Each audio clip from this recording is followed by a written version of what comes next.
آج میں ایک دوسرا سفر شام کا جو سرکار دو عالم صلی اللہ علیہ وسلم کا ہوا تھا اس کی طرف آگے بڑھتا ہوں۔ تو مکہ معظمہ میں ایک مالدار خاتون جن کا نام حضرت خدیجۃ الکبریٰ رضی اللہ تعالی عنہا تھا، وہ بڑی معتبر تھی اور وہ اتنی معتبر تھی کہ ان کو طاہرہ کے نام سے پکارا جاتا تھا۔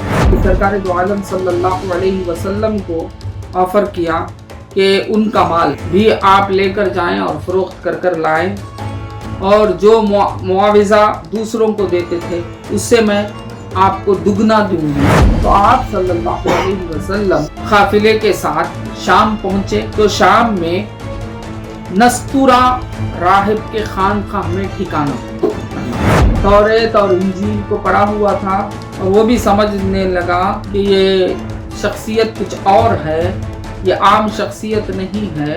تو اس نے بلا کر پوچھا، میں نے جو کتاب پڑھی ہے آسمانی کتاب، اس کے مطابق میں نے جب ان کو دیکھا تو یہ برابر وہی ہیں، یہ نبی آخر الزمان ہیں، یہ نبی ہیں۔ تو دیکھتے دیکھتے ان کی نگاہ سرکار دو عالم صلی اللہ علیہ وسلم پر پڑی اور دیکھا کہ آپ پر دھوپ نہیں پڑ رہی ہے، آپ کو سایہ کیا جا رہا ہے اور فرشتے سایہ کرتے ہوئے نظر آئے۔ ان تمام پیغاموں کو آپ نے ٹکرا دیا اور یہ طے کر لیا کہ میں اب شادی نہیں کروں گی۔